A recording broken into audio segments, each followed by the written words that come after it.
my authority has been reduced to basically presiding over meetings. Now, in my city charter, not the power to run the city is delegated to a city manager. Okay, so the authority that it gives the mayor is to make recommendations in the best interest of the people. Democratically, you can decide that we don't want to follow the mayor's recommendations.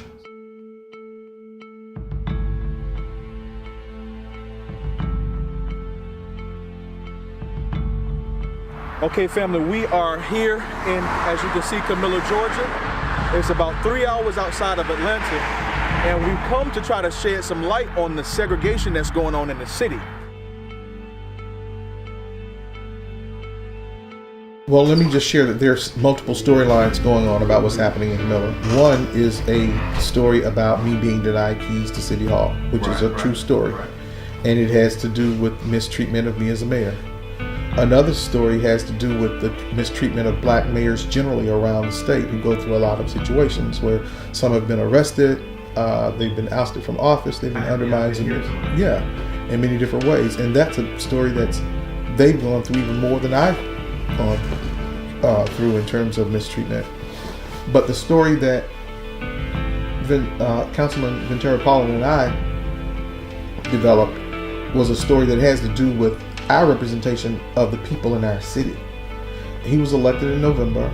After the elections, our city manager, in a meeting where he was attending, made a proposal that he be given the power, that the power be taken away from, that we amend our city charter and give him the power to appoint all council committees, commissions, boards, authorities, and the city attorney. So we're looking at, like, under your watch, we have all these areas of segregation, from gerrymandering to a cemetery. Why would we give one gatekeeper the authority to do this, which is, even if these things didn't exist, this is an unusual amount of power for one person to wield. But why would we allow you to do this? So we began a non-violent protest where we would boycott city council meetings to shine light on this. So we were timely addressing something that we felt was outrageous. And in the process of addressing this, many storylines have developed, because it kind of goes back with the coincidences. Now we have 5 flat tires. One, the spare in the trunk, is flat too. When you say, well, wow, you wouldn't even give him the keys to City Hall. And so, but everything, there's an explanation for it. So that's how it came up. We've come to understand that CAMILLA back in 1868 was known for a massacre that happened. About 20 or so so-called African Americans, they were put to death from marching from Albany to CAMILLA to protest them being expelled from legislature. There was a conversation on Facebook recently, and there were a lot of, it was a group of local people. They happened to be all white. They happened to be, they had a lot of negative things to say about the mayor.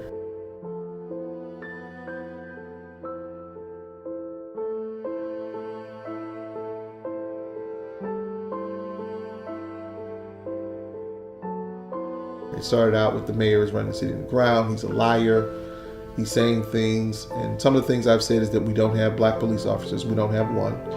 So that's corroborated easily. So we're saying, like, evidence. Not even one. Not one. Which is an irrefutable fact. And what I try to stop doing is debating them. If I make 100 points and they say, I want to take point number 18 and debate you all day on this one, I take it and I say, well, look, let's just say it's a coincidence. It's a coincidence that the city is 70% black, but there are no black police officers. Right. Let's say that's coincidence number one.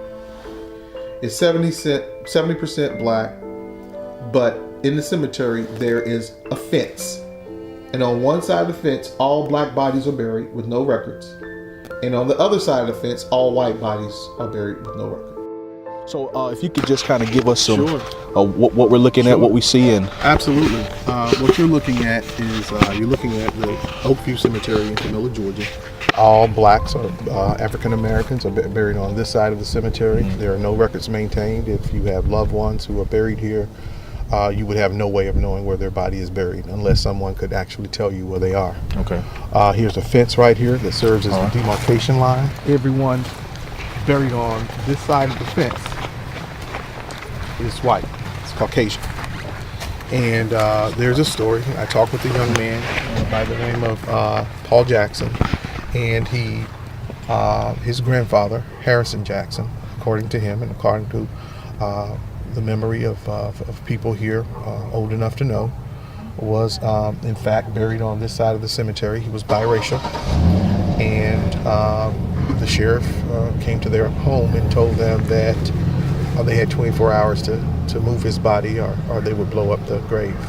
And his body was exhumed, according to what I was told, and he was buried on this side. This was corroborated by the funeral home director in front of a reporter from Fox that I went to see. But it kind of underscores the level of tension and the mindset of segregation and the intentional and the deliberate intention to stay as separated as possible. And I think this fence symbolizes, segregation in people's hearts and souls and minds, and so serves as a physical barrier. And our goal is to try to eradicate the fences of segregation in this cemetery and throughout our city. Now, this fence, I understand, I talked to the person who put it up just yesterday, and I was told that it was a fence that was here prior to this fence, and it was taken down, and they were ordered to put it back up immediately. And this person put this fence up, according to him, in the 80s or 90s, with himself, a few city workers, and some and prisoner labor. And they erected this fence. He said this fence goes as far down as that way. It would probably be, if you stretched it out, maybe up to a mile long. So everybody outside of the fence would be our people, and then everybody on the inside would be so-called white people. Exactly. And we're not allowed to be buried inside of here at all.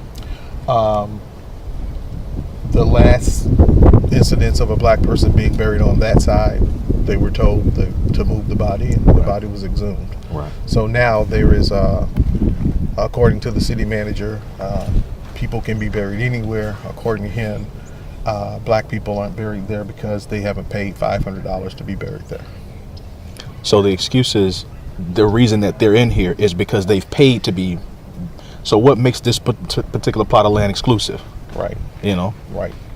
But his explanation now is that blacks didn't want to pay $500 to. So I asked for any record of any black person denying to pay $500 or making an application, and was told that it's $500, and then saying no after that, and they had nothing to obviously to corroborate that. But we look for excuses when there is segregation. Right. We never look for the person the perpetrator to say this is what it is. We look for excuses and explanations that wind up being a theory, something that can be proved or disproved, but it sounds disingenuous, and it perpetuates the cycle of segregation or discrimination at issue. And that's what that does perfectly. It tries to justify what's undeniable under the law. Segregation, no matter how it got there. This is black, that is white, this is a fence, this is a public owned cemetery. That's segregation. Now you can debate how it got that way, but that's called de facto segregation, and that is illegal. And so now the team with Councilman Pollard, what do you guys plan on doing to remedy this? Well, and I won't speak for Councilman Pollard, I'll let him speak in a second, but Councilman Pollard lives in the neighborhood next to this, and he's declared that this fence will come down. This is on a bus route for children. This is arguably the largest black, newest neighborhood in our city. Wait, so you're saying that children have to ride on a school bus and pass this every single day, seeing and knowing that there's the school bus route, and they have to walk out of their backyards and look over here to where they're relegated as a graveyard. And the person who put the fence up, he was a African American, who said that at the time he put this up, this was worse than a swamp. So there are people who were who lamented putting their loved ones here. It's just not it violates everything we feel about burial and going to an afterlife. And it's indignified. So Councilman Pollard, being living in the neighborhood next to this, had the moral courage to say that this will not continue. I live here. I see this on a daily basis. But I've always been an advocate for the youth. I always try to do anything that I can do to help anyone. But when the youth have to ride through, I'm talking about our future doctors, our future firemen, policemen, lawyers, you name it. When they have to ride this bus route, and this is a bus route that a bus run through that community, and they have to see this, and you can see these things from the road here daily, it's unacceptable. It's 2018, about to be 2018, and we still have segregation right here in our backyards. It's unacceptable, and it will not be tolerated. I vow to be that one voice, and that one voice was for the people who elected me into office. And this starts right here with desegregating our city. It starts here. Let's desegregate what is very visible, physically visible, right here. Amongst other things, let's at least start right here in the cemetery. I would agree to your ideology of children being important because they are the future, and their children are very impressionable. So if you tell a child from his birth up until adulthood that you don't mean anything, you are just as good as your condition, then you're going to grow up with the mindset of this is about the best I can possibly be. When they have to ride by and see this segregation every single day, they're going to think, as you mentioned earlier, it's normal. And they won't have the courage to say this isn't normal because they don't know anything different. Right, and it's like the old saying, if you think you can or if you think you can't. You're right. In either case, you're right. Mm-hmm. And when a kid walks by this and it's reinforced, this is subliminal reinforcement. This is not subliminal, this is overt. But there are also other subliminal reinforcements that you can't do certain things and you're inferior. You're limited to your condition. Exactly. Right. You're limited to your condition, and nothing says that more emphatically than a fence that you pass every day that's saying that you don't have the right to be buried in dignity. Now, when you go to City Hall, we're 70% black, but there are only 3 black faces in City Hall. Of those 3, that includes the janitor. Now, let's just say it's a coincidence, because the true answer is I have an opinion, but factually, let's just say it's a coincidence. Then 99% of all white students who go to school in this city go to a historically all-white private school. Yes, that has become integrated recently by about 4 black athletes for the most part. And maybe you have 1 or 2 students that are not black athletes. Okay. But maybe you have still less than 10 black students. 99% of the black students go to the underfunded public school. And then the city is racially gerrymandered. You have only 2 districts, and 99% of whites have been packed in 1 district where they get to elect 3 officials, guaranteeing them 3 of 6 seats in city government. And historically has guaranteed them 4 with the mayor. So let's just say all of that is coincidence. My thing is, let's stop the coincidences. Okay? So when I'm talking with them and they get into these debates, it's like, listen, I'm just saying let's stop the coincidences. Okay?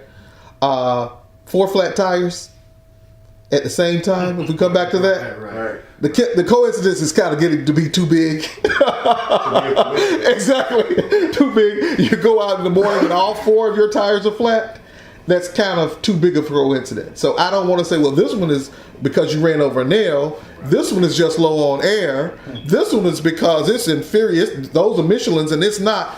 Let's just stop the coincidence.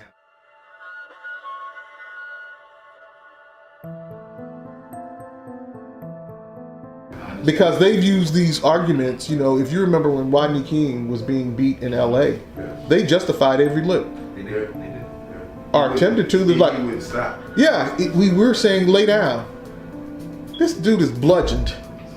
You beat him off reflexes, but they actually tried to justify every blow they gave this guy. And if you go back to slavery there was a justification. Now these people are inferior. We're doing something for them they can't do for themselves. These have been intellectualized arguments, and my attorney Ben Crump is saying, hey, let's stop trying to intellectualize, you know, these bad situations. What was the idea, or what was told when you suggested about hiring black officers? Because you say that you made that recommendation. Well, I came up with the recommendation because our city is a very rich, small city. It has more money. I'll give you an example. When Kasim Reed began his tenure as mayor of Atlanta, he said that the city of Atlanta had like $8 to $10 million in its reserve. It was not in good financial shape. My city has $10 to $12 million in its reserve, and it's only 5,000 people. That's a huge. Most cities are struggling. Yeah, and most cities are struggling just to make it. We have a surplus. And we have a $50 million budget. So you can think of it as a household. You can think of this city as a person who's worth $50 million or $12 million in their rainy day fund. Okay. And I use that to say, here's the analogy. I go to your house and you have 7 kids. $50 million and $12 million in your rainy day fund, and you're safe in your house. 3 of your kids have everything they want, and 7 of your kids are starving. I look in your backyard and you got a fence saying, well, I want 3 kids buried here, but the rest of them, you can bury them anywhere you want to over there. And then people come to your house, and all your accountants, your lawyers, your doctors, and everyone, you have required that these be the people to provide services to your family. I just described the city of Camilla by way of analogy. So when I came aboard, I said that let's come up with a diversity plan. Now, you don't have to hire black people per se, but you can't use whatever process you've used in the past. We got to scrap that. We have a $12 million surplus, a $10 million, I think it was around 8 to 10 at the time. But the way the math came out, that we could take less than 3% of that surplus, which is $130,000, and create about 4 or 5 jobs and provide opportunities in city government for people to apply. Okay. And the black councilman said that I'm not voting for you. You haven't shown me a plan. I need to see a plan. Now, I think that's a plan. I think it's a colorful plan. I think it's details. I think it's, the spirit of it is well intended. But he rejected it first, and the council rejected it unanimously. And so that was the reason that they gave for that. So how much was the rent here? My rent was $61. And when I was staying over here, mine was $23. But the light bill is through the roof. You can pay $61 for rent, but your light bill is $500, $600, maybe $1,000 in the project. Anything that the city of Camilla owns, they're over the light bill, so our light bills are high. But when I moved in the house, they say the city of Camilla don't do prepaid lights. It's a field, because when I moved in the house in the white folks section, it was on prepaid lights until they turned them off because I became over it, so I had to get a regular light bill. You said what happens if you don't pay your light bill 3 times? You got to move out the project. You got to move out the project. In the white folks section, they put her on the highlight bill when she moved in the white folks section. We don't really have taxpayers, we have ratepayers.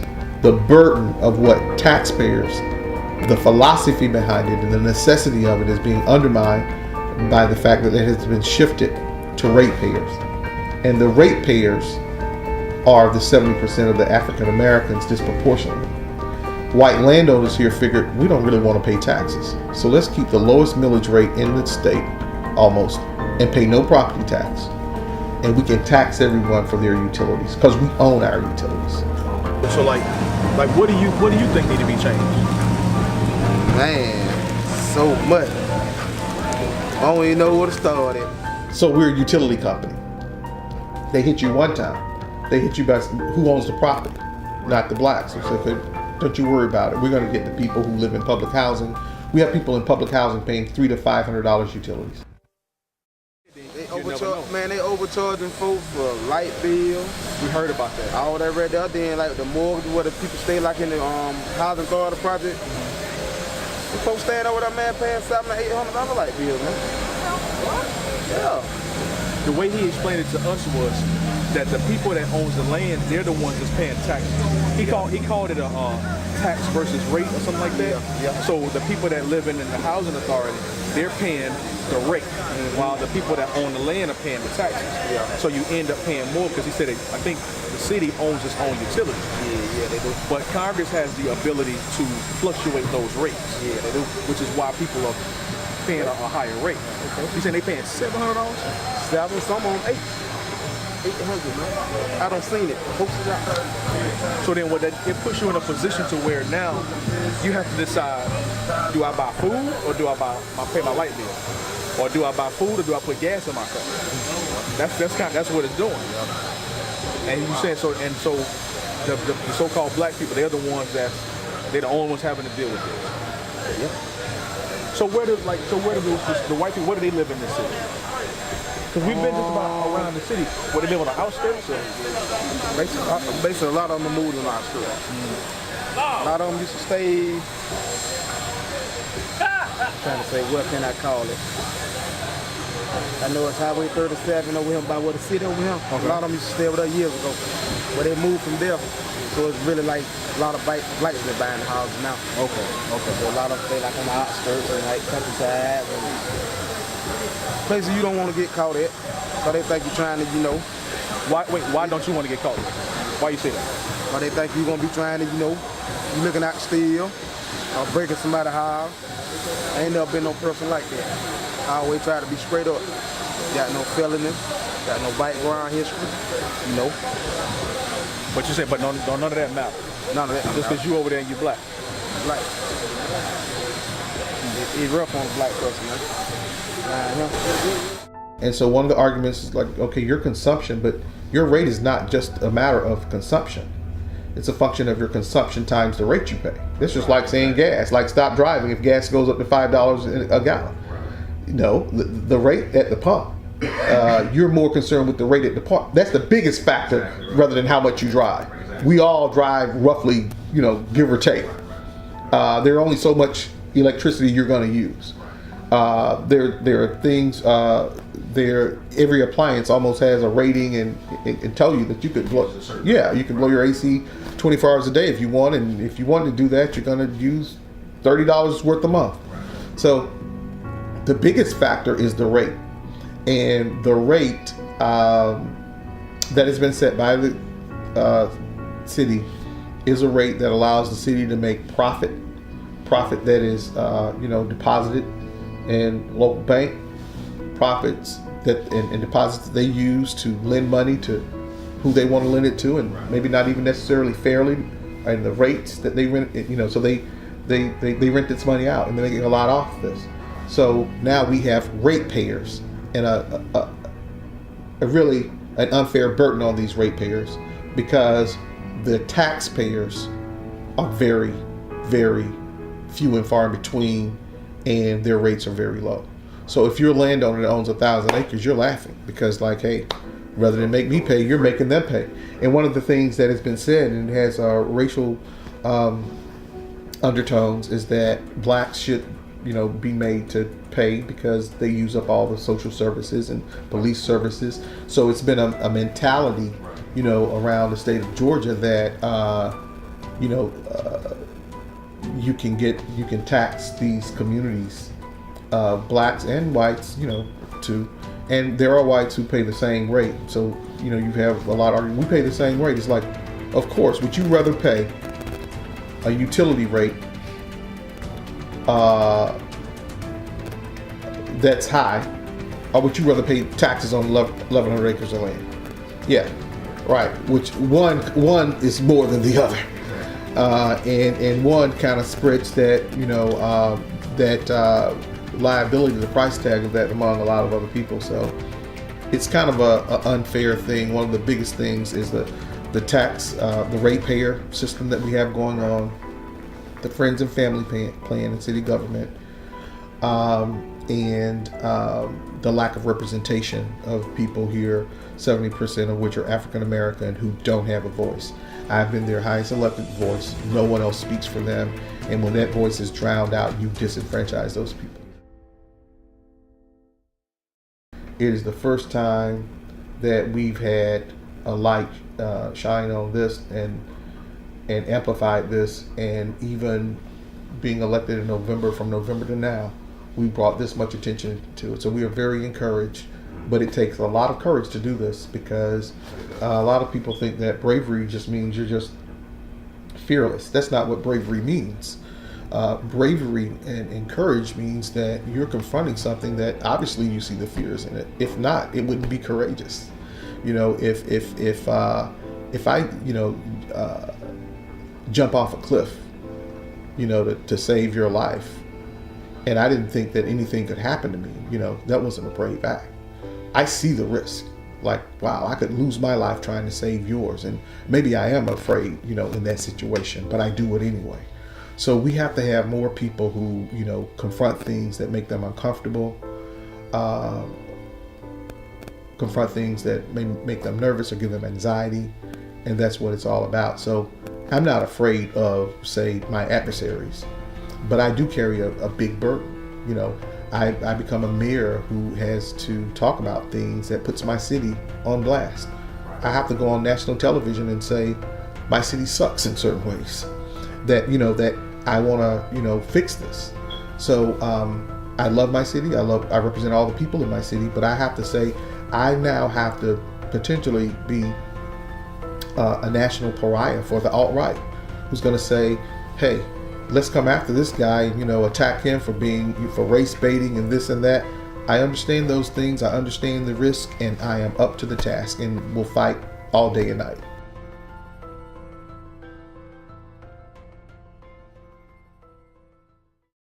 Shalom, this is Bishop Nathaniel of Israel United in Christ. Public message for our brothers and sisters in CAMILLA, Georgia. What you're going through today is modern day Jim Crow, segregation. There's ways around it, but it takes a lot of organization on the behalf of our brothers and sisters, our men and women located in CAMILLA, Georgia. From what I understand, CAMILLA, Georgia is made up of 70% black people. That means you have a lot of power and don't even know it. When you read the book of Zephaniah, chapter 2, verse 1, the Most High gives us a clear message. He says, gather yourselves together. Yea, gather together, O nation not desired. There is power in unity. And that's what the black man has not realized today. I know they only say that we make up about 5% of the American, North America, but that's not true. When you read Hosea 1 and 10, the Most High says, we are like the sand of the sea, which cannot be measured or numbered. When people tell us, nations tell us that we are small, minuscule in this nation, we're small, that's false. That's psychological warfare they're doing on us, so that we can never realize we are the lion of the jungle. But guess what? We are that lion. We must gather together. Gathering together and boycott the major economic holidays like Christmas, Easter, Thanksgiving. If you can start there as you repent, you will have the power to start to shake CAMILLA, Georgia up and change things around for the betterment of our people. Shalom. This is Bishop Nathaniel of Israel United in Christ. Please subscribe to our YouTube channels. Stay up to date with our latest events, music, and classroom lessons.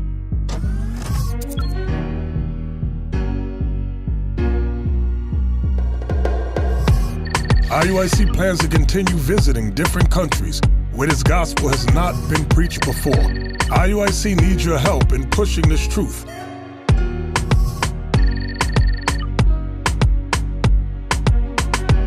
So join us. Subscribe to our Instagram, Facebook, Twitter, and podcast, and stay up to date with us.